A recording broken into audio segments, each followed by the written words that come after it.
Hi, I'm Tom Loucks, City of Wisconsin Rapids Multimedia Coordinator. And today is Get to Know Your City. And I have the Senior Accountant with me, Cindy Schlichting. Hi. Hello. All right, well, thanks for joining me today. I appreciate it. Thanks for having me. And we're going to get to know you a lot better now. I don't know if that's a good thing. Well, you've been here how long, Cindy? Just a little over a year. All right. Well, Cindy took Dave Batten's position, which was formerly a treasurer's position, and now it was switched to a senior accountant. But before we begin in that, I think we get to know Cindy a little bit more. She moved here from Boston, I believe, so I'll let her talk to us about that. My previous position was at the City of Boston. I was the deputy treasurer. I have lived in the Necedah, New Lisbon area all of my life, born and raised there, and married and have 2 children and raised a niece and nephew as well. And I have 3 wonderful grandchildren. My husband is retired, and we moved here after I got the job with Wisconsin Rapids. We moved here, and so it's been a good thing. All right. Well, you're located on the 3rd floor right at City Hall, and your office was formerly Dave's office. And let's talk a few of the duties that you do that might be a little different than a treasurer as well, so people might know that, before we talk about some of the new changes that you had put in place working under the finance department. So Tim DeSorcy is the department head, is that correct? Yes. All right, so let's talk a little bit, get to know you on the side of the differences of what an accountant does versus a treasurer. Well, I'm not really certain that there are so many differences. The one main difference for me is that I don't have to do all of the payroll, accounts receivable, accounts payable anymore. There are other accounting clerks and people that do that. So it's nice. Because it's a bigger city than what I'm used to working at, my main duty is tax collection, PAT licensing and things like that. I helped him with a lot of other things as well also, but that's my main focus. And so this year, one of the big things, we've talked about the changes, the county is moving to a new software. They had a standalone system that was written by one of their employees, and they've used it for years. And with the mandates that came down from the state, changes had to be made, and they decided it was time to move on to a canned software system, and they moved to GCS. It's widely used in the state of Wisconsin, a wonderful program for tax collection. And so, of course, because the city works in conjunction with the county collecting the taxes, we also had to move to the new software. And so this was a good time to update our tax processes and how we do things, because really it hadn't been looked at for a lot of years. And we all know there's been a lot of changes with electronic payments and credit card usage, debit cards, so many things online. And so we decided now would be a good time to look at how we did things and make some changes that might improve the process.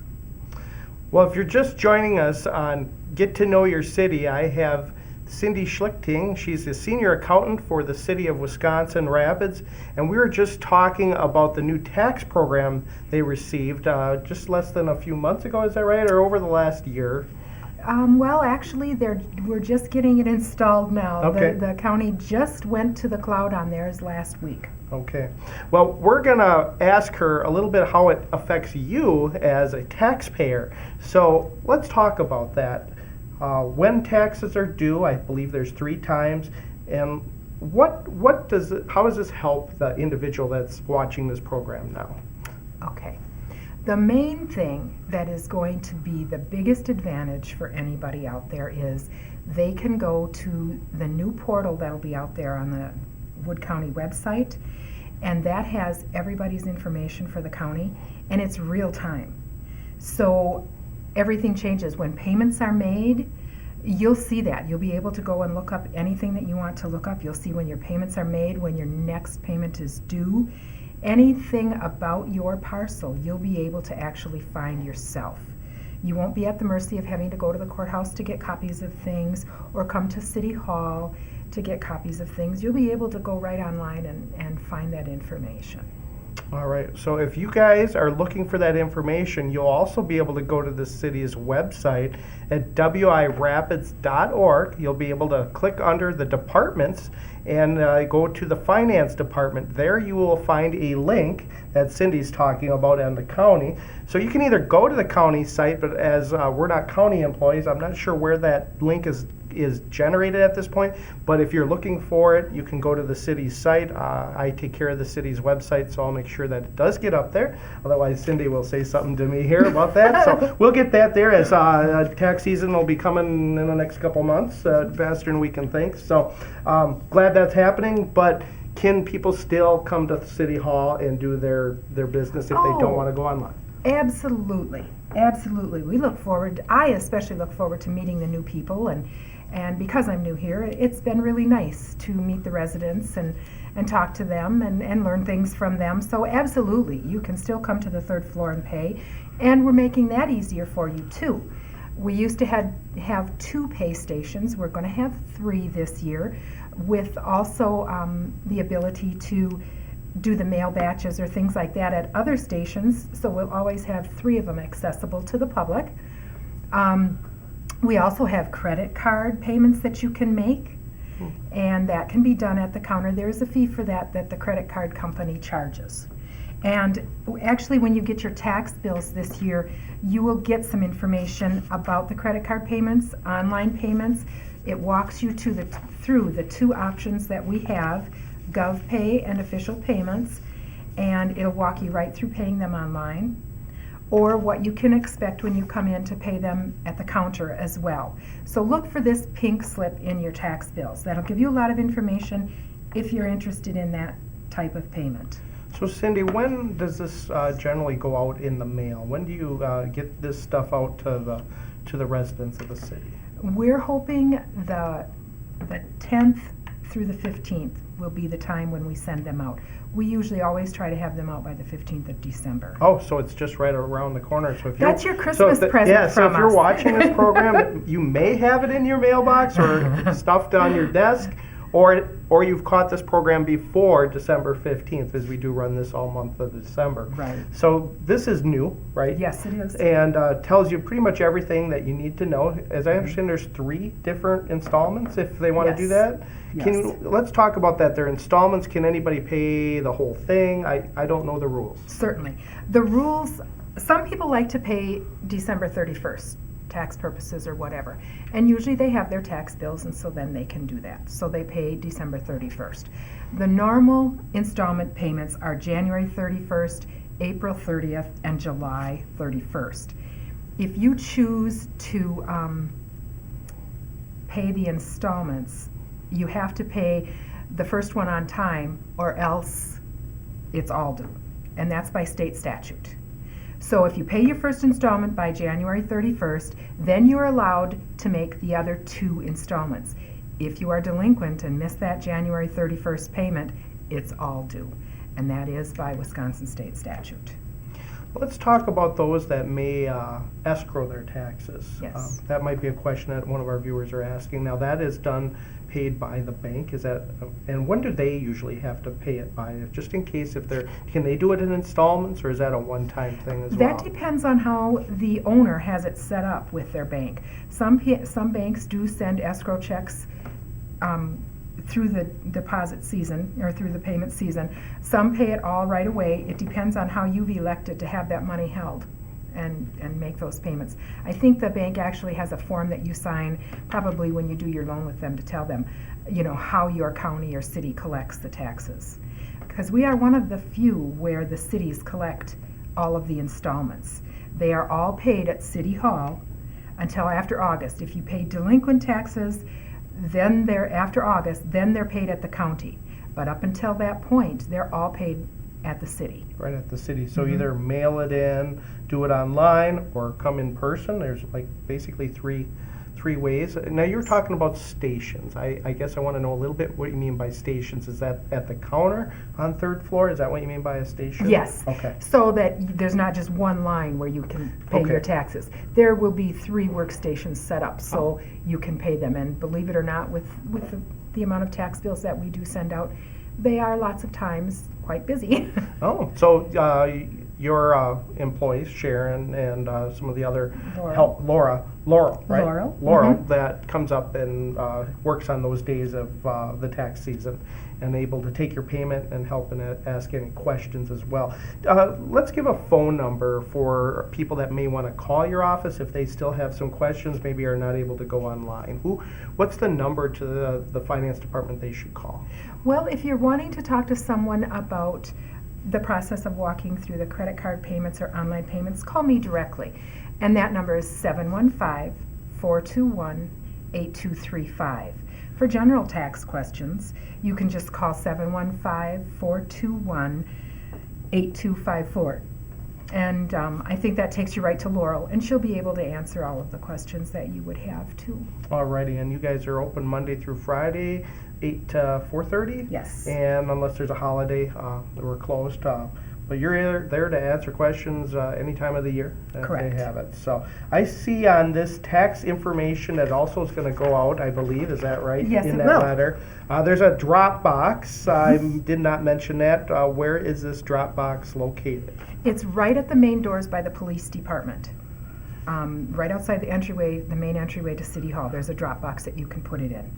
So if they drop it in on the last day, for some reason, it's still good. Is that right? Yes. Okay. Yes, Okay. there are definite days, and of course that's by state statute too. And I did send a copy of the state information out about grace periods and the dating on the envelopes, things like that we have to follow, and that's mandated. Oh. But if you put it in there and we get it on the last date there, the January 31st, you'll get credit for it. And even there's some grace periods, a few of them, for the mail service, things like that we have no control over, and neither do the residents that are sending that mail, so. Well, I think that drop box is located right out the door, like you said, and I think other things for PD are in there as well. So Yes. probably the clerk goes in there and gets all that and makes sure it's distributed to the departments. So it'll be safe. It's in a regular style mailbox, but I believe it's brown. I walk by it every day, but it has a triangle too, so Yes. you can't miss it. Right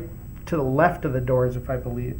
That's Right. where it is. So, all right. Well, we touched base about the taxes. I don't think I missed anything on there, Well, unless I did. There's I a couple did. of other things that I do want to share, Okay. just to make the transition a little bit easy for people.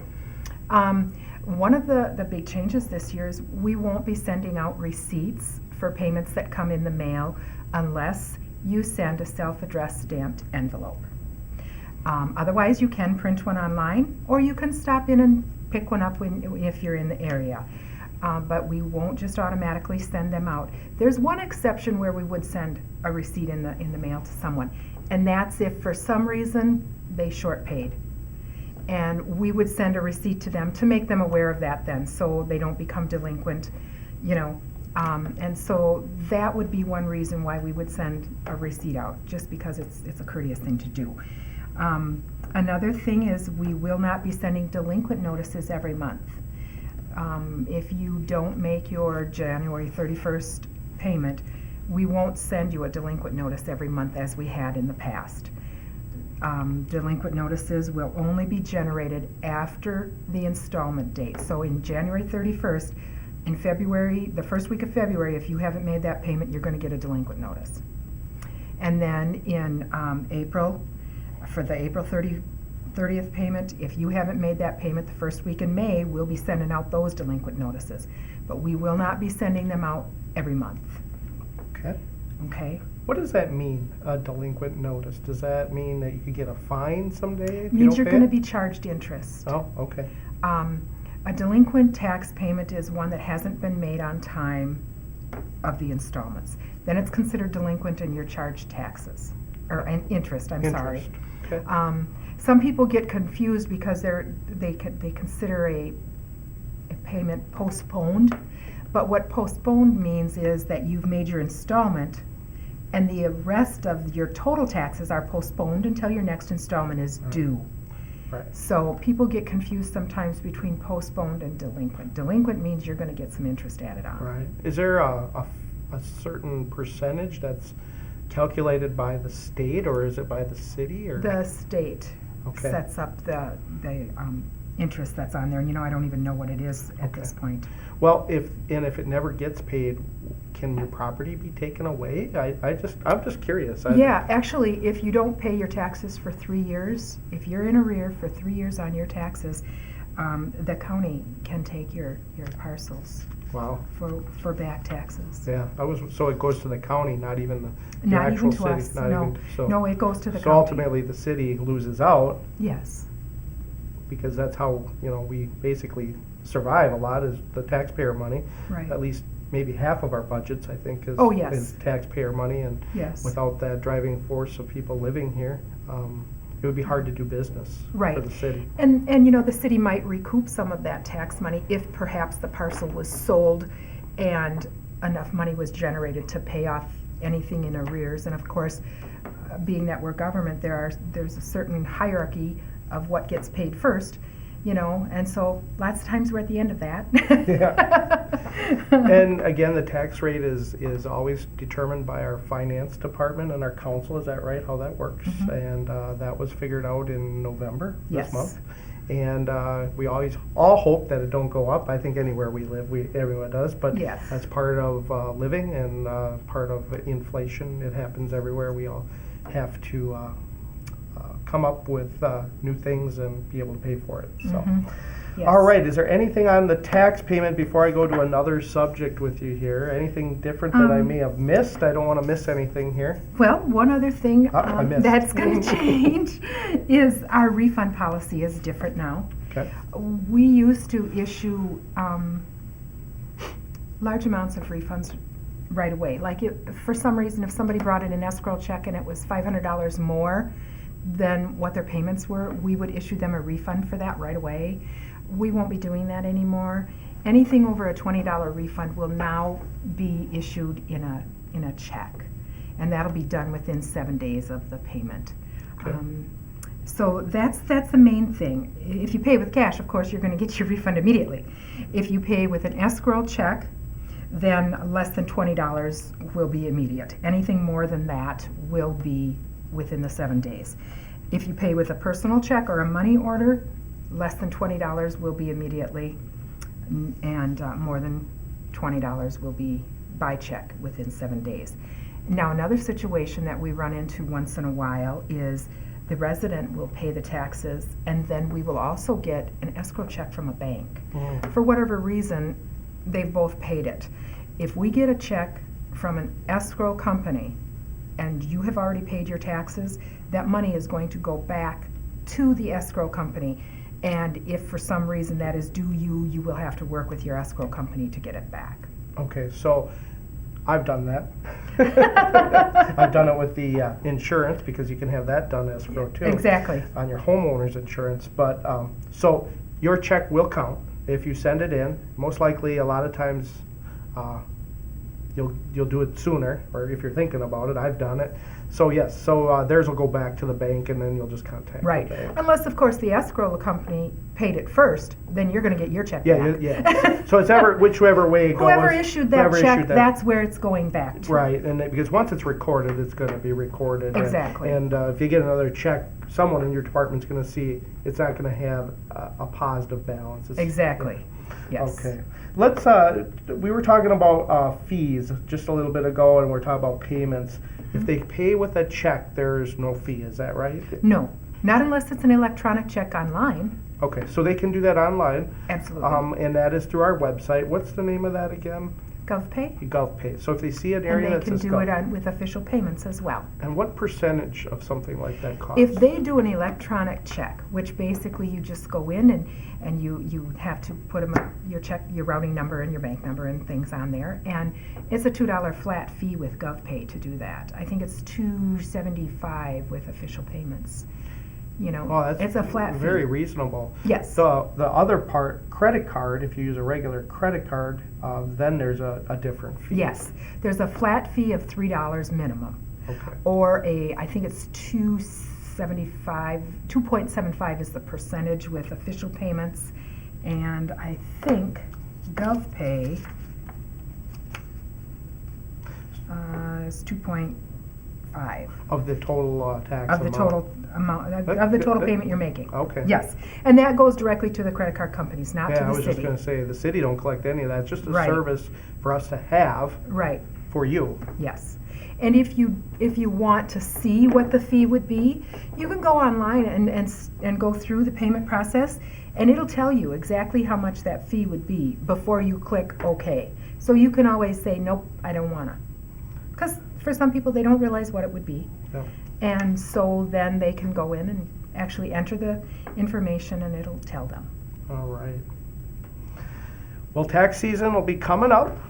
We got to get through Christmas and Thanksgiving first. We're taping this a couple days before Thanksgiving, so you'll get to see this after Thanksgiving holidays. So let's talk a little bit more in the department. There, you were originally mentioning you can get your pet license there.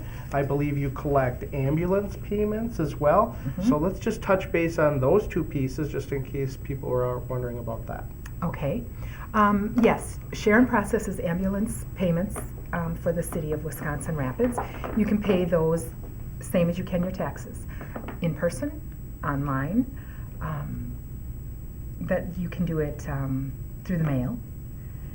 And basically, that's about it with the ambulance ones that I Where know. does I a don't bill do a lot of generate? it. Is that from your office? Does it come No, from the actually, city? the bill comes from the fire department Oh, it for the does? ambulances. Yes. Okay. We do the processing of payments, but we don't do the billing. Okay, so the bill comes from the fire department, and then the payment has to be at your place, not the Yes. fire department. Correct. Okay.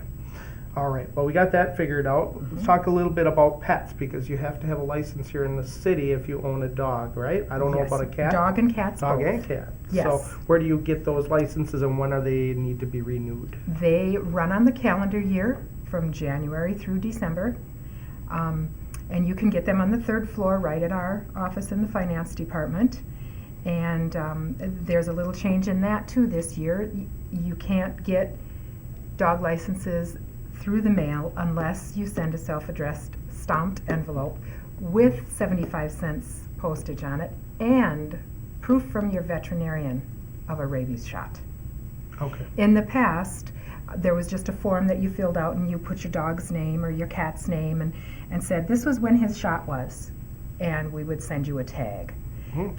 We need proof. Wisconsin State Stat says you need proof. So if you're going to ask for us to send you a pet license, then please send us a self-addressed stamped envelope with 75 cents postage and proof of the vaccination, rabies vaccination for your animals. You can also get them in person. Remember to bring in, of course, your rabies proof. And the fees are $3 for neutered or spayed dogs and $8 for non. And cats, it's $2 for neutered or spayed and $5 for non. There's a limit also, and I'm sure everybody knows that, about how many animals you can have in each household. In your home, yes. Yes. That's a city ordinance. too. Exactly. So I think that's probably about it. A lot of people think that you don't need to get dog licenses until March.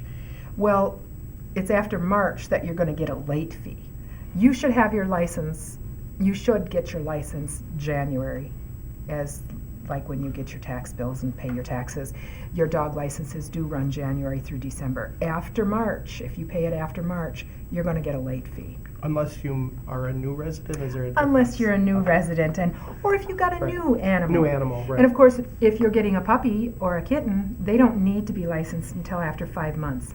And you won't even be able to get rabies shots before then. That's right. So you wouldn't be able to get a tag, a license, or anything before then, because we would need the proof of that. So that's when you would have to. 5 months is the age where you should start looking if it's a new animal. Okay. And of All course, right. there's no late fees if you just move to the area and you're just licensing Right. your animals in June. But if you forget and you do live here, even if it's the first time to register your animal and you lived here even over a year and you didn't make it by March, there's going to be a small late fee. There's a $5 late A fee. $5 late Yes. fee that's going to be attached to it. Yes. But every year they have to do this. So Every year. Every year, and that no matter if the dog is or cat is inside or outside. Is that right? Correct. Some people I think it's just for outside, and it's not. It's Yeah. indoors too. So Good. I think it's a way to help control the population as well and make sure they have rabies shot, because you definitely don't, you've heard of dogs being, some dogs, not all dogs, trust me, I have a dog, but just don't want them to bite somebody and not have a rabies shot, Absolutely. because then it requires of a lot of other areas for the PD and yeah. you name it, and humane societies. So that's one of the reasons I would think that the city has an ordinance on Yes. pets. So Yeah. it's not trying to collect extra money. It's just really No, trying it's to control safeguard the our citizens. Yeah, population and safeguard kids and citizens, the mailman, the police. Absolutely. All those things, yeah. You don't think about it, but you don't want to go if you have a vicious dog or something that may not, you don't know if it's been, has a rabies shot or not. So, all right, so your department stays really, really busy. They don't need to go to the clerk's office to do any of this. They Nope. need to go to third Third floor. floor. But again, one thing is they can do all this online. So if you have a computer, you can do it for a flat fee of $2 and some cents. $2. And you are set. You can print your own receipt, and because it'll tell you that it's been paid. Exactly. I'm sure you'll see it in your bank statement one way or the other. You won't get a receipt unless you send a self-addressed stamped envelope. But again, if you're doing it online, it's easy enough to hit print or hit save in your computer. You don't even have to really print it. If you Right. want to save it for tax purposes, save it on your phone. I know you can do all that kind of stuff. I do that. So, Yes. well, is there anything I missed? I'm really glad that you came by here today and help me understand what you do and help the public. Yeah, it'll be a big transition for everybody this Yep. year. You know, nobody really likes change, but it was time to look at how we do some things, and now just seemed like a really good time to do that. So Yep. I thank you for bringing me here Yeah. so that we can kind of help everybody get through this with as less pain as possible. It's Right. never a fun time of year for people Right. anyway, you know? Yeah, you're right. And I think a lot of people still refer you to the treasurer's office, but it is the finance department. If you hear finance instead of treasurer, and you won't see Cindy at common council meetings like you saw Dave, because that position is no longer Right. here. But you do a lot of the same things. But you also spread the wealth with the same employee staff that you have. Oh, So yes. so really Sharon and Laurel have gotten maybe some other duties, but they were already knowledge to do it. So it actually worked yeah. out really good. A good way of doing this, and it looks like you got everything under control over the last year. And not that it wasn't. Just No, they're a new great team to work yeah. with. I mean, even under Dave, it's just new world. Everything Right. changes, and electronic payments. It's kind of like in this business here. We're not using VHSs anymore. Everything has changed to electronics. So it change is hard. It's not easy, and it's always the person that's got to come in like yourself to do that. But again, thanks again. Let's leave a phone number for you or in your office just in case they are just tuned in. Go ahead and let them know the number, and then we'll sign off. Okay. If you want to speak directly to me, my direct number is 715-421-8235. If you just have general tax questions, you could talk to, the tax collection number is actually 715-421-8254. Alrighty, well, thanks for joining us on Get to Know Your City, and we'll see you back next time.